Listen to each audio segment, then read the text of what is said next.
করার নেই বন্ধুরা, সবাই যেমন বৃষ্টি চলছে একটু ওয়েস্ট বেঙ্গলে বৃষ্টি চলছে, তার জন্য একটু আমাদের ঝালে হয়ে যাচ্ছে। যাই হোক, খুব তাড়াতাড়ি নিয়ে চলে আসবো। আজ একটা গল্প দেওয়া হলো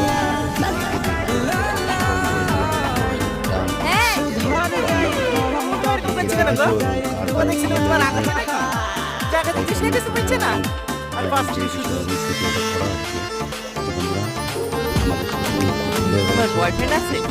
তুই কার সাথে কথা বলছিস তুই জানিস না? সেটা তো জানার চেষ্টা করছিস। এই তো সর্বত্র দেখা হইলো, আস্তে আস্তে পরিচয় হবে, দুজনের মধ্যে বন্ধুত্ব হবে, তারপরে রাত্রিকে চ্যাট হবে।